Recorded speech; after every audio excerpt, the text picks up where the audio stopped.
The Bermuda Triangle is a section of the Atlantic Ocean roughly bounded by Miami, Bermuda, and Puerto Rico, where dozens of ships and airplanes have disappeared.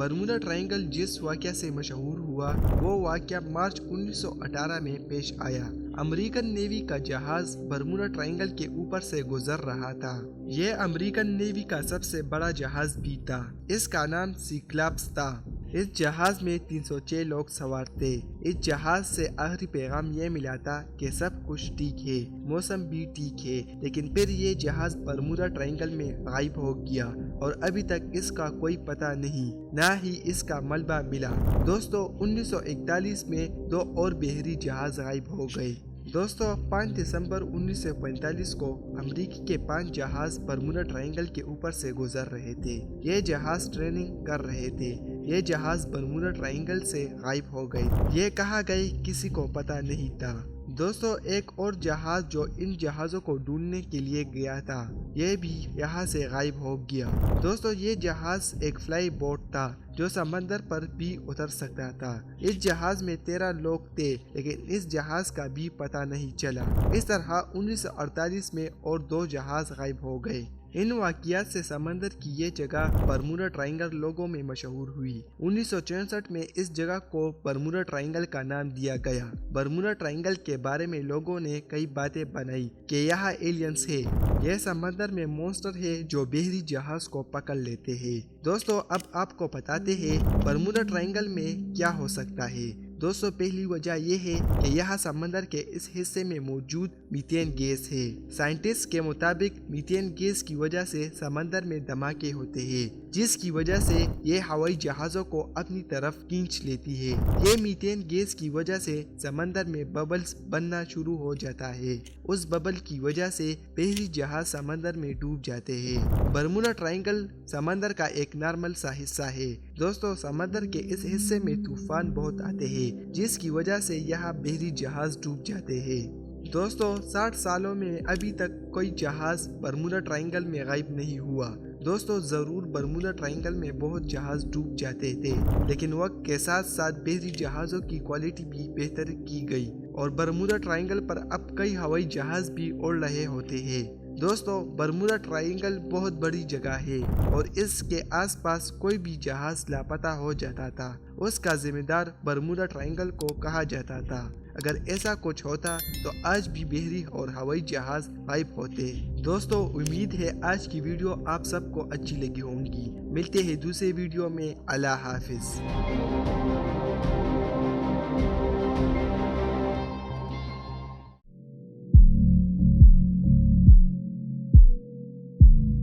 السلام علیکم، info ready کی videos میں خوش آمدید۔ آج کی اس video میں ہم ایک باکمال اور خوددار شخص کے بارے میں بتائیں گے۔ جی ہاں، یہ وہ صحافی ہے جس نے اپنے ملک کے مفاد پر خود کو قربان کر دیا اور پورے ملک کو غمزدہ کر دیا۔ He was a top TV news anchor and critic of the powerful military establishment. He fled to Kenya earlier this year after threats to his life. We're deeply saddened by the death of Arshad Sharif. We encourage a full investigation by the government of Kenya. Arshad Sharif ko Kenya mein qatl kar diya gaya hai. Arshad Sharif. Opinion: the future of journalism is not really secure in Pakistan. فوجی خاندان میں پیدا ہونے والے ارشد شریف 22 فروری 1973 کو سندھ کراچی میں پیدا ہوئے۔ ان کا والد کا نام محمد شریف تھا اور وہ پاک بحریہ میں کمانڈر تھے۔ انہوں نے اپنے صحافتی کیریئر کا آغاز 1973 میں ایک فری لانسر کے طور پر کیا جب وہ طالب علم تھے۔ ارشد شریف نے قائد اعظم یونیورسٹی اسلام آباد سے پبلک ایڈمنسٹریشن میں MSc کیا اور UK سے میڈیا اسٹڈیز میں ماسٹر کی ڈگری حاصل کی۔ ارشد شریف کو تحقیقی صحافت میں مہارت حاصل تھی۔ انہوں نے لندن، پیرس اور مختلف سے معروف پاکستانی خبر رساں اداروں کے لیے رپورٹنگ کی۔ انہوں نے 1999 میں دی نیوز اور 2001 میں ڈیلی ڈان میں بطور نیوز ڈائریکٹر شمولیت اختیار کی۔ ارشد شریف آج نیوز اور دنیا ٹی وی کے بطور ڈائریکٹر نیوز کے سربراہ بھی رہے۔ انہوں نے 2011 میں ڈان نیوز کے بیورو چیف کے طور پر کام کیا۔ ارشد شریف کے والد کمانڈر محمد شریف مئی 2011 میں آرمڈ فورس انسٹی ٹیوٹ آف کارڈیولوجی میں دل کا دورہ پڑنے سے انتقال کر گئے تھے۔ ان کے چھوٹے بھائی میجر ارشد شریف نے اپنے والد کی نماز جنازے میں شرکت کے لیے جاتے ہوئے تو راستے میں دہشت گردوں نے شہید کر دیا۔ کمانڈر محمد شریف اور میجر ارشد شریف کو قبرستان میں پوری فوجی اعزاز کے ساتھ سپردحق کر دیا گیا۔ انہوں نے 2014 میں ایروان نیوز پر اپنا مشہور پروگرام پاور پلے شروع کیا۔ پروگرام میں بحث کرنے کی بجائے ناظرین کو نئی معلومات دینے پر توجہ دی، جسے بے حد پسند کیا گیا۔ ارشد شریف کو 23 مارچ 2019 کو صدر عارف علوی نے صحافت میں ان کی خدمات پر پرائڈ آف پرفارمنس سے نوازا۔ ارشد شریف کے 29 سال صحافتی کیریئر میں ہمیشہ ملک کے مفاد کو ذاتی مفاد پر مقدم رکھا اور ہمیشہ حق اور سچ کا عالم بلند کیا رکھا۔ اگست 2022 میں ارشد شریف PTI رہنما شہباز گل کے ساتھ انٹرویو کے دوران بغاوت کے الزامات سے متعدد الزامات لگائے گئے، جس کے بعد KP اسپیشل برانچ نے بتایا تھا کہ ارشد شریف کو خطرہ ہے اور موجودہ حکومت نے ارشد شریف پر 16 FIR درج کیے تھے اور کئی بغاوت کے الزامات بھی لگوائے اور ان کو کئی قتل کی دھمکیاں بھی ملی اور ان کے جان کو بھی خطرہ تھا۔ ارشد شریف نے صدر پاکستان کو خط بھی بھیجا اور صدر نے وزیر اعظم پاکستان کو بھی بھیجا، لیکن کوئی خاص رد عمل نہیں آیا۔ ارشد شریف کو دھمکیاں مل رہی تھی کہ اگر انہوں نے یہ ملک نہیں چھوڑا تو ان کی جان لی جائے گی، اور ان کے پاس یہ ٹھوس انفارمیشن تھی کہ دہشت گردوں کو کہا گیا تھا کہ آپ ارشد شریف کی جان لے لیں، جس کی وجہ سے ارشد شریف نے دبئی جانے کا فیصلہ کیا۔ ان کے پاس کسی بھی ملک کا ویزا نہیں تھا۔ دبئی کا ویزا آپ سب کو پتہ ہی ہے کہ آسانی سے مل جاتا ہے، تو ہنگامی طور پر انہوں نے دبئی کا ویزا لیا، اور جان بچانے کے لیے اگر آپ کو ملک چھوڑنا پڑے تو اس کو ہجرت کہتے ہیں۔ اس لیے ارشد شریف نے پاکستان نہیں چھوڑا، بلکہ ارشد شریف نے جان بچانے کے لیے ہجرت کی تھی، لیکن یہ آسان نہیں تھا کیونکہ ان کے جان کو خطرہ تھا، جس کی وجہ سے ارشد شریف کو KP گورنمنٹ نے سرکاری گاڑی میں ایئرپورٹ تک چھوڑ دیا اور وہ پشاور ایئرپورٹ سے دبئی روانہ ہو گئے۔ مختلف نیوز چینل اور اخبارات کے مطابق دبئی جانے کے بعد ارشد شریف کو کوئی دبئی چھوڑنے پر مجبور کر رہے تھے۔ اب اللہ سب جانتا ہے کہ وہ کون تھا جو ارشد شریف کو دبئی چھوڑنے پر مجبور کر رہا تھا۔ پہلا انکشاف یہ ہوا کہ دبئی جانے کے بعد حکومت پاکستان نے دبئی حکومت سے رابطہ کیا اور دبئی کی حکومت کو یہ کہا گیا کہ آپ ارشد شریف کو پاکستان کی حکومت کے حوالے کریں۔ دبئی کی حکومت نے تو حکومت پاکستان کے حوالے نہیں کیا، لیکن انہوں نے کہا کہ آپ کے پاس تھوڑا وقت ہے، اس وقت میں دوسرے ملک چلے جائے۔ اس کے بعد ارشد شریف صاحب نے برطانیہ کے ویزا پروسیس کیا، لیکن جب حکومت پاکستان کو پتہ چلا تو یہ پروسیس بھی روک لیا۔ یہ جو انکشافات ہیں یہ اسلام آباد ہائی کورٹ میں چیف جسٹس اطہر مناولlah کے سامنے کیے گئے۔ اس کے بعد چونکہ پاکستانی پاسپورٹ پر کینیا کا ویزا ان ارائیول مل جاتا ہے تو ارشد شریف کینیا چلے گئے۔ پولیس نے ایک سٹیٹمنٹ جاری کیا۔ ایک شخص تھا، اس نے بنگولی کا علاقہ بتایا کہ یہاں اس نے گاڑی پارک کی اور گاڑی میں اس کا بچہ بھی تھا اور وہ چلا گیا۔ جب وہ واپس آیا تو گاڑی اس جگہ پر نہیں تھی۔ اس نے فوراً پولیس کو اطلاع دی اور بتایا کہ میرے گاڑی چوری ہو گئی اور اس میں میرا چھوٹا بچہ بھی ہے۔ کینیا پولیس کے مطابق بچہ تو ٹریس کر کے مل گیا، لیکن گاڑی نہیں ملی۔ پولیس کے مطابق چوری ہونے والی گاڑی اور ارشد شریف کی گاڑی کے نمبر پلیٹ سیم ہی تھا، اور پھر یہ بھی دعویٰ کیا گیا کہ ارشد شریف جس گاڑی میں سوار تھے وہاں اس گاڑی کو ایک چیک پوائنٹ پر روکنے کی کوشش کی گئی، لیکن یہ گاڑی نہیں روکی گئی تو کینیا پولیس نے گاڑی پر فائرنگ شروع کی۔ دوسری طرف کینیا میڈیا کے مطابق ارشد شریف کو ایک خاص طریقے سے قتل کیا گیا تھا۔ کینیا میڈیا کی تحقیقات کے مطابق ارشد شریف پر 9 گولیاں چلائی گئی تھی۔ ایک جو گولی تھی وہ ایسی تھی جو گاڑی کے پچھلے ہاتھ شیشے میں لگی، اور یہ گولی ارشد شریف کے سر میں لگی اور وہ شہید ہو گئے۔ کینیا رپورٹر کے مطابق ارشد شریف کی گاڑی اور چوری ہوئی گاڑی کی نمبر پلیٹ ایک جیسا نہیں تھا۔ کینیا رپورٹر کے مطابق ارشد شریف جس سائٹ پر گاڑی میں بیٹھے تھے ساری گولیاں اس سائٹ پر ہی چلائی گئی تھی۔ کینیا پولیس کے بارے میں یہ بھی کہا جاتا ہے کہ یہ کرائے کے قاتل بھی ہے۔ ہزاروں ڈالرز ایک طرف، یہ چند سو ڈالر کے لیے بھی اسی طرح کسی کے کہنے پر کرائے کے قاتل بن سکتے ہیں، جس طرح ارشد شریف کو ہٹ کر دیا گیا۔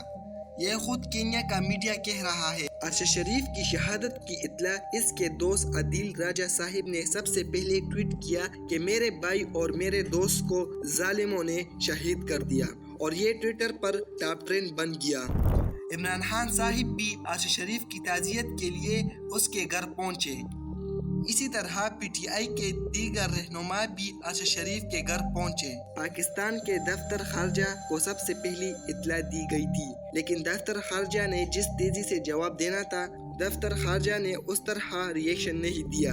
یہ تو جب ٹویٹر کے اوپر بڑا طوفان آیا اور پورے قوم غمزدہ ہو گئی، اس کے بعد دفتر خارجہ اور حکومتی مشینری ایکٹیو ہوئی۔ لیکن جس وقت کینیا کی میڈیا نے تحقیقی رپورٹ چلانا شروع کی، اس کے بعد شہباز شریف نے کینیا کے صدر کو فون کیا۔ یہ پھر ایک اعلامیہ جاری کیا کہ کینیا کے صدر کو یہ کہا گیا کہ عرش شریف کے شہادت کے تحقیقات جلد بڑھائے جائے اور حکومت پاکستان کے ساتھ شیئر کی جائے، اور عرش شریف کو قطر ایئر ویز میں پاکستان لایا گیا اور عرش شریف کا نماز جنازہ فیصل مسجد میں ادا کیا گیا۔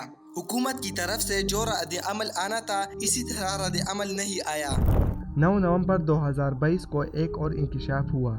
پاکستان کے سینئر صحافی اور کینیا میں قتل ہونے والے اینکر پرسن عرش شریف کے قتل کے کیس میں نئی انکشافات سامنے آ گئی۔ یہ انکشاف دنیا نیوز کے پروگرام آن دا فرنٹ میزبان سینئر صحافی کامران شاہد نے اپنے پروگرام میں کیے۔ سینئر صحافی کامران شاہد نے بتایا کہ قتل سے پہلے معروف صحافی عرش شریف پر 3 گھنٹے تشدد کیا گیا اور ناخن اتارے گئے، جبکہ تشدد سے ان کے ہاتھ کی انگلیاں اور پسلیاں بھی ٹوٹ گئے۔ گاڑی سے اتر کر انتہائی قریب سے گولیاں ماری گئی۔ قتل پورا منصوبہ بندی سے ہوا۔ کامران شاہد نے مزید بتایا کہ کینیا میں عرش شریف کے قتل کے روز شوٹنگ رینج پر 10 امریکی انسٹرکٹرز موجودگی کا بھی انکشاف ہوا ہے۔ جس دن عرش شریف کو قتل کیا گیا، اس دن خورم انہیں عام کے بجائے لمبے راستے سے لے کر گیا تھا۔ آن دا فرنٹ میں مزید انکشاف ہوا کہ خورم عام طور پر شوٹنگ رینج والی سڑک استعمال کیا کرتا تھا، لیکن اس رات اس نے عام راستے کے بجائے ہائی وے والا راستہ دور ہونے کے باوجود استعمال کیا۔ تفتیش میں بھی ٹھیک سے تعاون نہیں کیا گیا۔ پاکستانی تفتیش کاروں نے رینج پر موجود افراد سے متعلق پوچھا، لیکن کینیا کے حکام نے معلومات نہیں دی۔ کامران شاہد نے انکشاف کیا کہ جہاں عرش شریف کو قتل کیا گیا، وہاں 10 امریکی انسٹرکٹر بھی موجود تھے۔ عرش شریف نے 22 اور 23 اکتوبر کو امریکی انسٹرکٹر اور دیگر کے ساتھ ڈنر بھی کیا تھا۔ وقت کے فرعون کی طرف سے 22 کروڑ پاکستانیوں کو پیغام دیا گیا کہ سچ لکھو گے تو انگلیاں توڑی جائے گی، جسم میں کیل ٹوکی جائے گی، سر میں گولیاں ماری جائے گی۔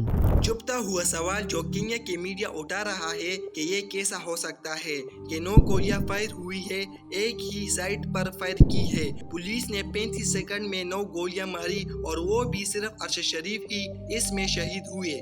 دوسرا بندہ ٹھیک ٹھاک ہے۔ ان سوالوں کے جواب کینیا کے میڈیا اور پاکستانی میڈیا دونوں ڈھونڈ رہی ہے۔ دوستو، اگر ویڈیو سے کوئی معلومات ملی ہے تو ہمارے انفو ریڈی چینل کو سبسکرائب کریں اور بیل نوٹیفیکیشن کو آن کریں تاکہ آپ کو ویڈیو ٹائم پر ملتے رہے۔ اللہ حافظ۔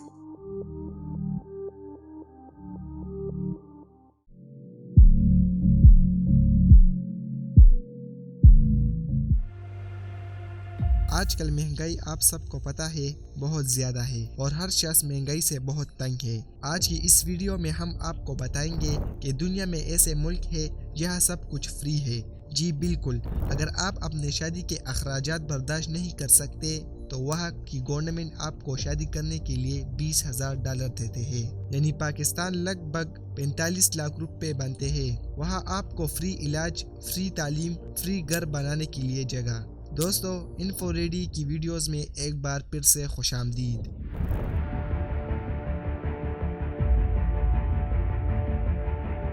فری لینڈ، مفت تعلیم، مفت شادیاں، مفت ہسپتال اور یہاں تک کہ مرنے کے بعد بھی سب کچھ فری۔ اگر آپ کے پاس اس ملک کا کارڈ ہے پھر تو کسی چیز کا ٹینشن نہیں، جسے کہتے ہیں متحدہ عرب امارات۔ جی ہاں، جب آپ پیدا ہوتے ہیں تو آپ کے والدین کچھ نہیں دیں گے۔ آپ کی ڈیلیوری اور اگلے 9 مہینوں کے لیے چیک اپ سب مفت ہوتے ہیں۔ پھر آپ بڑے ہو جاتے ہیں اور آپ دبئی کے مقامی اسکول میں جاتے ہیں، اور اسی طرح یونیورسٹیاں میں بھی سب کچھ فری ہے۔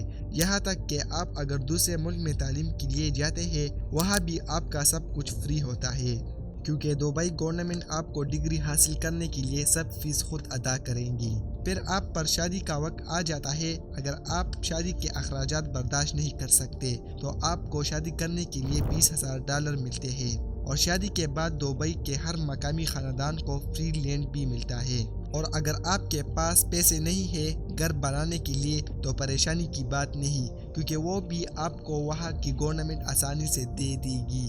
اگر آپ کو ہسپتال جانے کی ضرورت ہو تو ہسپتال میں علاج مفت ہے۔ اگر آپ کو سرجری کی ضرورت ہے اور وہاں کے ہسپتال میں دستیاب نہیں تو وہ مفت علاج کروانے کے لیے آپ کو دوسرے ملک لے جائیں گے۔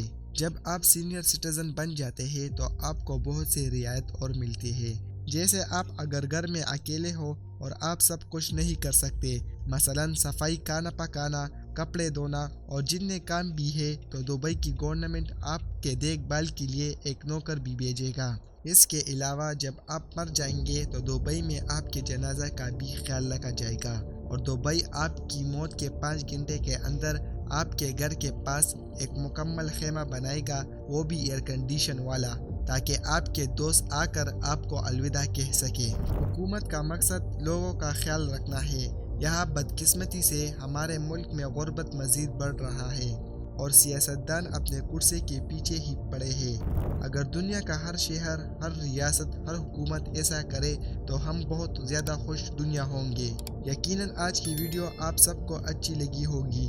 ملتے ہیں دوسرے ویڈیو میں۔ اللہ حافظ۔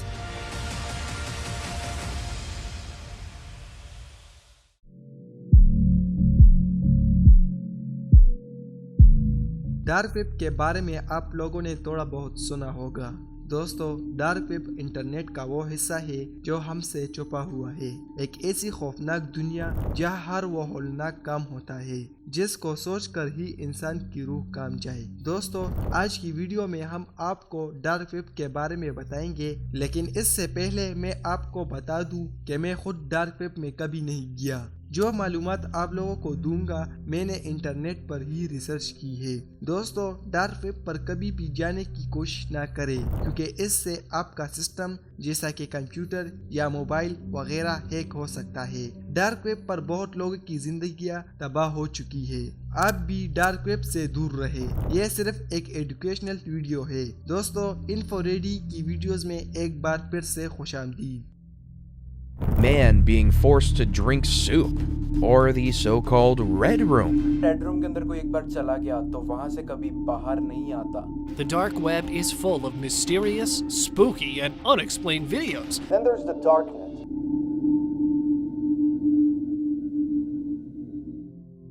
دوستو، جو انٹرنیٹ ہم استعمال کرتے ہیں اسے سرفیس ویب کہتے ہیں، لیکن یہ انٹرنیٹ کا ایک چھوٹا سا حصہ ہے۔ انٹرنیٹ کا دوسرا حصہ جسے ڈیپ ویب کہتے ہیں، جہاں آپ سرچ انجن کے ذریعے پہنچ نہیں سکتے۔ ڈارک ویب بھی ڈیپ ویب کا ایک حصہ ہے۔ ڈارک ویب پر پہنچنے کے لیے آپ کو ایک خاص براؤزر اور وی پی این کی ضرورت ہوتی ہے۔ دوستو، 2009 میں ڈارک ویب سامنے آیا تھا۔ اس کو کس نے بنایا کوئی صحیح سے نہیں جانتا۔ بات کرتے ہیں ڈارک ویب کے اندر کیا کچھ ہوتا ہے۔ دوستو، ڈارک ویب پر بہت بڑے ہیکرز مل جائیں گے جو ہر اللیگل کام کرتے ہیں۔ یہ social media accounts, computer, mobile phone, email address, password اور ایسے بہت سے چیزیں ہیک کرتے ہیں۔ ڈارک ویب پر بہت اسکیم ہوتے ہیں۔ ڈارک ویب پر زیادہ تر بٹ کوائنز میں پیمنٹ کی جاتی ہے۔ ڈارک ویب پر چوری ہوئی کریڈٹ کارڈ بھی بک رہے ہوتے ہیں۔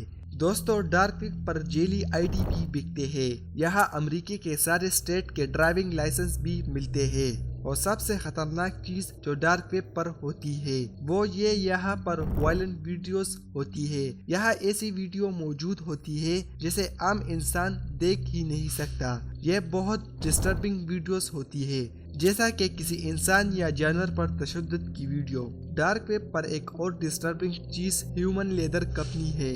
دوستو، یہاں انسان کا چمڑا بھیجا جاتا ہے۔ دوستو، ڈارک ویب کی اور ایک خوفناک چیز ریڈ روم ہے۔ مشہور یہ ہے کہ یہاں لوگوں کو ٹارچر کیا جاتا ہے اور ان کی لائیو ویڈیوز ڈارک ویب پر بیٹھے لوگ پیسے دیکھ کر دیکھ رہے ہوتے ہیں، لیکن دوستو اس کا کوئی ٹھوس ثبوت موجود نہیں ہے۔ ڈارک ویب پر انسانوں کو ٹارچر کیا جاتا ہے۔ ڈارک ویب پر انسانوں کو بیچا بھی جاتا ہے۔ یہاں باقاعدہ سے لوگ کی تصویریں موجود ہوتی ہیں اور ان کے ساتھ قیمت ہوتی ہے۔ اس کو ہیومن ٹریفکنگ کہتے ہیں۔ دوستو، اس سے بھی بہت خطرناک چیزیں ڈارک ویب پر موجود ہے جو میں یہاں بتا نہیں سکتا۔ ڈارک ویب ایک خطرناک جگہ ہے یہ جرم کی ایک ایسی دنیا ہے جس کے اندر جانا اتنا ہی خطرناک ہے۔ دوستو امید ہے آج کی ویڈیو سے آپ لوگوں نے کچھ سیکھا ہوگا۔ ملتے ہیں دوسرے ویڈیو میں، اللہ حافظ۔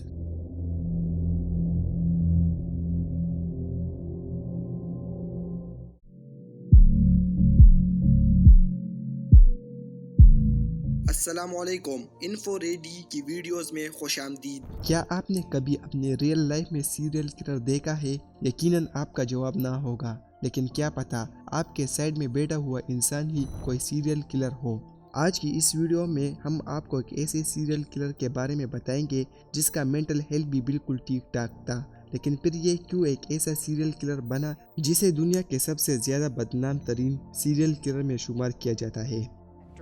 31-year-old man who admitted to killing victims in his apartment, then dismembering their bodies, may have murdered up to 17 people. People were shocked. They were awed, and they couldn't turn away. I was saving body parts, such as my obsession grew, I wanted to keep them with me. No one had a clue as to what was happening for over a decade. If you were out on the street now, would you still be committing the crimes? Probably. If this hadn't happened, there's no doubt I probably would be. I can't think of anything that would have stopped me. 27 جولائی 1991 کو قریب 11:30 کے آس پاس 32 سال کا Tracy Edwards گھبرا کر بھاگ رہا تھا۔ اس نے راستے پر ہی 2 پولیس والے کو روکا اور اپنے ہاتھ میں لگائی ہتھکڑیوں کو دکھانے لگا اور ان کو اتارنے کی مدد مانگنے لگا۔ ٹریسی نے بتایا کہ تھوڑی دیر پہلے ایک عجیب آدمی نے اسے کوئی نشیلی چیز دیکھ کر بے ہوش کرنے کی کوشش کی اور چاقو دے کر دھمکایا بھی۔ پولیس والوں نے اس کے ہتھکڑیوں کو کھولنے کی کوشش کی لیکن وہ کھلی نہیں۔ پھر ٹریسی نے ان پولیس والوں کو وہاں جس جگہ سے وہ بھاگا تھا اس بلڈنگ کا راستہ بتایا۔ وہاں کے فلیٹ نمبر 213 میں ایک جوان لڑکا رہتا تھا جس کا نام تھا جیفری ڈیمر۔ پولیس نے مان لیا کہ ٹریسی کو ہتھکڑیاں اس نے ہی لگائی تھی اور ہتھکڑیاں کھولنے کے لیے چابی ڈھونڈنے لگا، لیکن ٹریسی نے پولیس کو چاقو کے بارے میں بھی بتایا تھا۔ پولیس والوں نے جیفری ڈیمر کو ایک جگہ کھڑے رہنے کو بولا اور اس کے بیڈ روم کی تلاشی لینا شروع کیا۔ وہاں ایک آفیسر کو بیڈ کے نیچے ایک بڑا چاقو ملا، لیکن اسی کے ساتھ اسے ملے کچھ تصویریں۔ پولیس آفیسر نے تصویریں اٹھا کر دوسرے دوست کو دکھائی اور انہیں دیکھ کر بولا شاید یہ تصویریں سچ ہے۔ اس تصویریں میں انسانوں کے باڈی پارٹس کو الگ کیا تھا اور سبھی تصویریں اس ہی فلیٹ میں لگے تھے۔ ان پولیس آفیسر نے جیفری ڈیمر کو اسی وقت گرفتار کیا۔ جیفری نے بعد میں سبھی گناہ قبولے، لیکن جیفری ڈیمر کی پوری کہانی کئی زیادہ خوفناک تھی۔ 18 جون 1978 کے دن جیفری ڈیمر شراب کی دکان سے گھر لوٹ رہا تھا۔ اسے راستے میں ایک جوان لڑکا دیکھا۔ وہ لڑکا تھا 18 سال کا سٹیون ہیکس، جو ایک کنسرٹ کے لیے جا رہا تھا۔ جیفری نے کار روک لی اور سٹیون کو اپنے گھر میں شراب پینے کے لیے منایا۔ سٹیون مان گیا۔ جیفری کے گھر دونوں شراب پی رہے تھے، لیکن تھوڑی دیر میں سٹیون کو کنسرٹ جانا تھا۔ وہ جانے کے لیے وہاں سے اٹھا تو جیفری نے اسے روکا۔ سٹیون نے ویسے ہی جیفری کو دھکا دے دیا۔ غصے میں آ کر جیفری ڈیمر نے وہاں بڑا 5 کلو کا ڈمبل اٹھایا اور سٹیون کے سر میں مار دیا۔ سٹیون وہی مر گیا۔ جیفری کو یقین نہیں ہو رہا تھا کہ اس نے واقعی کسی کی جان لے لی۔ جیفری ڈیمر نے اس کا ریپ کیا اور پھر کئی گھنٹوں سٹیون کے باڈی کے ٹکڑے کیے۔ جیفری ڈیمر نے سٹیون کے باڈی کے کچھ پارٹس گھر کے زمین میں دفنائے۔ گرمیوں کے موسم میں جیفری نے سٹیون کے باڈی کے کچھ پارٹس نکالے اور اس کو پیس دیا۔ جیفری کو اب پتا چلا کہ وہ کسی کا بھی مرڈر کر سکتا ہے اور اس کا ثبوت مٹا سکتا ہے، اور اب وہ روکنے والا نہیں تھا۔ جیفری کے والد اس کو بہت شرارتی سمجھتے تھے۔ انہوں نے اسے اوہائیو اسٹیٹ یونیورسٹی میں ایڈمیشن لینے بولا، لیکن شراب کے زیادہ پینے کی وجہ سے اسی سال ہی ادھر سے نکال دیا۔ پھر جیفری نے US آرمی جوائن کیا، لیکن ادھر بھی شراب کی وجہ سے نکال دیا۔ بعد میں پتہ چلا کہ جب جیفری US آرمی میں تھا تب اس نے 2 سپاہیوں کو نشہ کر کے ان کا ریپ کیا۔ اس کے بعد 1981 میں جیفری ڈیمر اپنی دادی کے ساتھ رہنے لگا۔ بہت سال جیفری نے اپنے غلط کاموں پر قابو کرنے کی کوشش کی تھی۔ وہ عام زندگی گزار رہا تھا اور جیفری چاکلیٹ کی فیکٹری میں کام کر رہا تھا اور ہر سنڈے اپنی دادی کے ساتھ چرچ جایا کرتا تھا، لیکن ایک اچھا لڑکا رہنا اس کے لیے مشکل ہو گیا اور اس نے کئی لڑکوں کا ریپ کیا تھا اور کچھ بچوں کے ساتھ بھی ریپ کیا تھا۔ لیکن 1987 میں جیفری کو لگا کہ اس نے کوئی ٹھوس قدم اٹھانے چاہیے۔